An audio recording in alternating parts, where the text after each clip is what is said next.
I don't know what followed us through the Ouachita National Forest in October of 2019. I've spent 5 years trying to explain it. I can't.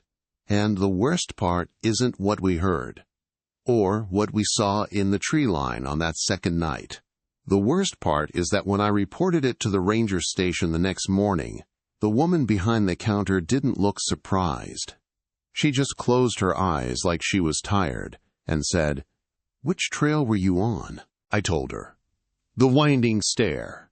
She nodded slowly and wrote something on a yellow notepad. She never told me what she wrote. I asked if other hikers had reported anything similar. She looked at me for a long time and said, "You should probably head home." That was it.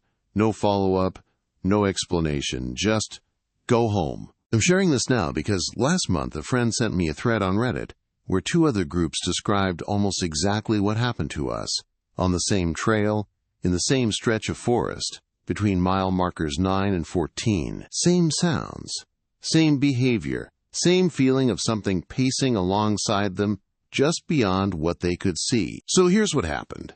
There were 4 of us. Me, my college roommate Danny, his older brother Travis, and Travis's girlfriend Megan. We'd planned a 3-day backpacking trip through the Ouachita Mountains in southeastern Oklahoma, the Winding Stair Trail, which runs about 26 miles through some of the most isolated old-growth forest in the state. Dense hardwoods, deep hollows, barely any cell service once you get past the first trailhead. We'd all done overnight hikes before, but nothing this remote. Danny and I had done a few weekends in the Ozarks. Travis was the experienced one. He'd done sections of the AT and had all the good gear. Megan was a wildlife biology student at the time, so she was genuinely excited about the terrain. We started on a Friday morning in mid-October. The weather was perfect. Low 50s, dry air, leaves just starting to turn. The trail was well marked for the first several miles. Gentle elevation changes, a couple of creek crossings, nothing unusual. We saw one other group heading out as we were heading in. 2 older guys with expensive packs. One of them nodded at us. The other one was looking back at the tree line behind them in a way that I remember now but didn't think anything of at the time. By late afternoon, we'd covered about 8 miles and found a decent clearing just off the trail to set up camp. Good flat ground, a fire ring from previous hikers, a creek about 50 yards downhill. Textbook campsite. We set up, cooked dinner, talked around the fire. Normal stuff. Travis told some story about a solo hike where he'd had to hang his food bag from a tree because of bears, and how he'd woken up to find the rope had been untied. Not chewed through, untied. He laughed about it. Danny told him he was full of it. Megan said black bears are smarter than people give them credit for. Standard campfire back and forth. We turned in around 9. I remember the woods being loud that night. Crickets, frogs from the creek, an owl somewhere nearby. The kind of dense ambient noise that actually helps you sleep. I slept fine. We all did. Day 2 is when things changed. We packed up and hit the trail by 7:30. The plan was to cover about 10 miles and camp again somewhere past mile marker 14, near a ridge that Travis said had incredible views. For the first couple hours, everything was normal. The trail got steeper, and the forest got thicker. The canopy overhead was so dense in places that it felt like twilight at 10 in the morning. Beautiful, in a heavy way. Megan kept stopping to photograph mushrooms and lichen on the older trees. Danny complained about his boots. Around 11, we stopped for a water break near mile marker 9, and that's when I noticed the quiet. Not silence. The woods are never truly silent, but the bird noise had dropped out. No jays, no woodpeckers, no rustling in the underbrush, just the sound of wind moving through the canopy and our own breathing. Danny noticed it too. He said something like, "Where'd all the birds go?" Travis shrugged it off, said they were probably in a transitional zone between habitats. Megan didn't say anything, but I saw her scanning the trees. We kept hiking. Around noon, maybe a quarter mile past marker 10, I heard the first branch snap. Now, a branch snapping in the woods means nothing by itself. Deer, squirrels, a dead limb falling. But this was heavy. A deep, wet crack, like a thick green branch being broken. Not fallen on, broken, about 30 yards to our left, off trail. I stopped walking. Danny stopped behind me. We both looked into the tree line. Nothing, just stacked trunks and shadow. Travis said it was probably a deer and kept walking. We followed. 15 minutes later, another snap. Same distance, same direction, to our left. Same weight behind it. Then another, maybe 5 minutes after that. And this time, there was a sliding sound after it, like something heavy shifting its weight through dry leaves. Megan stopped and said, very quietly, "That's pacing us." Nobody argued with her, because she was right. Whatever was making that sound was moving when we moved, and stopping when we stopped. It had been doing it for at least half an hour, probably longer. We just hadn't been listening. Travis unslung his pack and pulled out the bear spray. He told us to keep walking, stay together, make noise. Standard protocol. We started talking louder, clapping occasionally. Danny banged his trekking poles together. The sound stopped. For about an hour, nothing. We started to relax. Danny made a joke about scaring off a raccoon. I almost believed it. Then, around 2 in the afternoon, Megan grabbed my arm and pointed. About 40 yards off the trail, between 2 massive oak trunks, something was standing upright. I say something because my brain couldn't immediately process what I was seeing. It was tall, taller than Travis, and Travis is 6'2". It was dark, not black exactly, but the kind of dark that looked like it was absorbing the light around it rather than reflecting it. And it was completely still.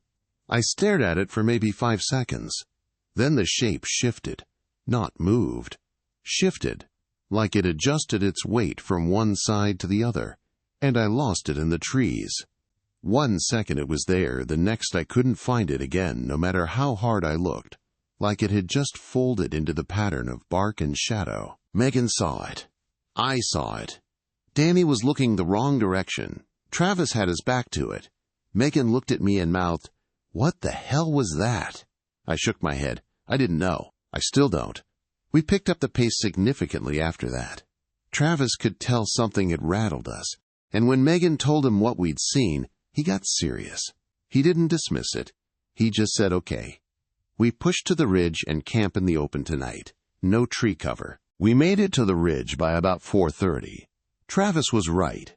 The views were incredible, but none of us cared. We wanted to be in open ground before dark, and we were. The ridge was mostly exposed rock and low scrub, with a few wind-bent pines. You could see the tree line clearly on 3 sides, about 50 yards downhill in every direction except north, where the ridge continued. We set up the tents close together, built a fire, and ate in near silence. The sun went down around 6:40. The sky was clear. No moon yet, but enough starlight that you could see shapes in the landscape. Around 8 o'clock, Travis was sitting by the fire and held up his hand for us to stop talking. We listened. From the tree line below us to the south, there was a sound I've never heard before or since. The closest I can describe it is a low, resonant hum. Not mechanical, not vocal exactly. More like the sound a massive chest cavity would make if it were vibrating. It pulsed. 3 or 4 seconds on, a pause. Then, again.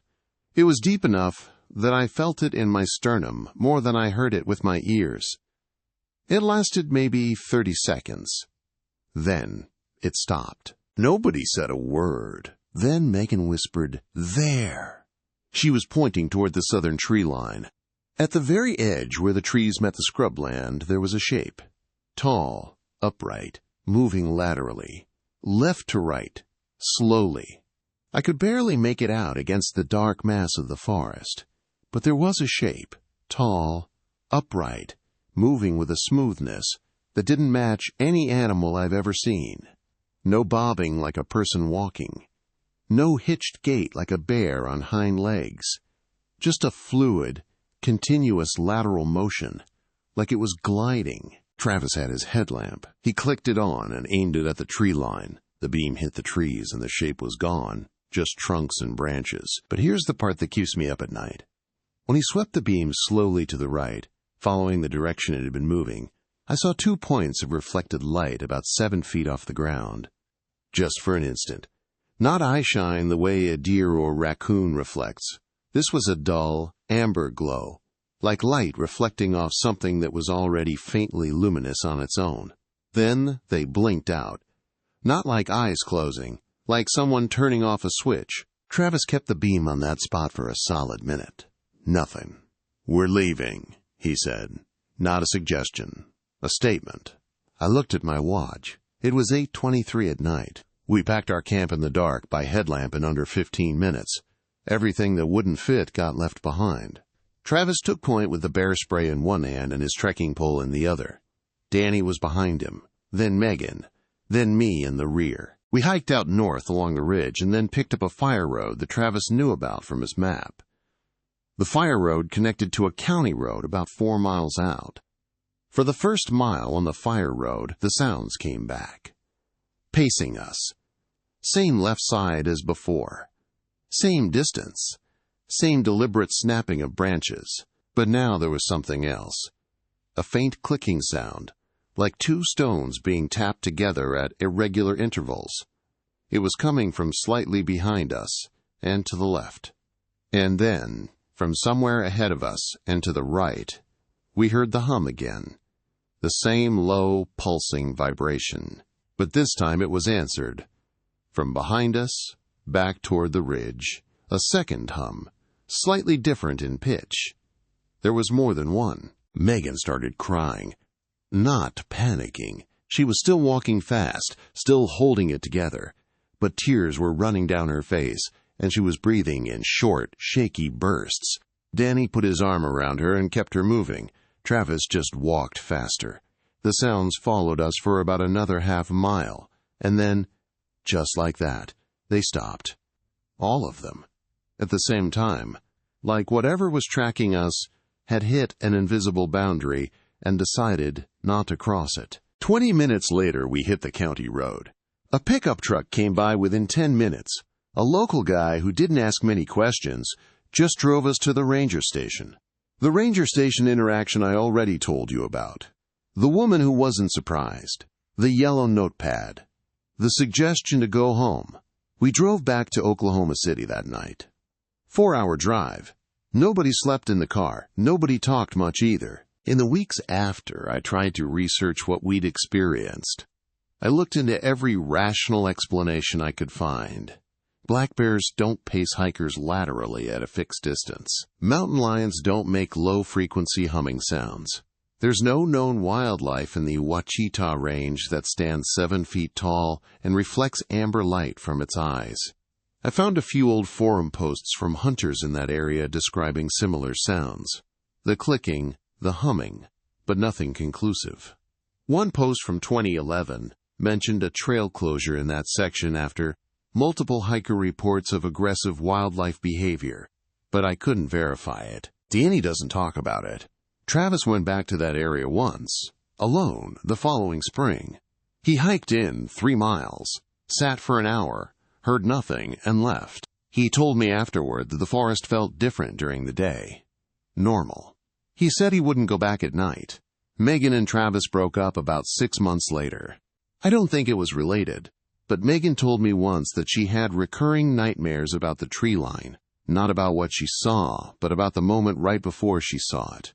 The moment when she knew something was there but hadn't looked yet. I've never been back to the Winding Stair Trail. I've never been back to the Ouachita Mountains. I still hike. I still camp. But I don't go to places where the canopy blocks out the sky. And I don't sleep anywhere. I can't see the tree line from my tent. And every once in a while, maybe once or twice a year, I'll be out walking in the woods near my house, on trails I've walked 100 times. And the birds will go quiet all at once.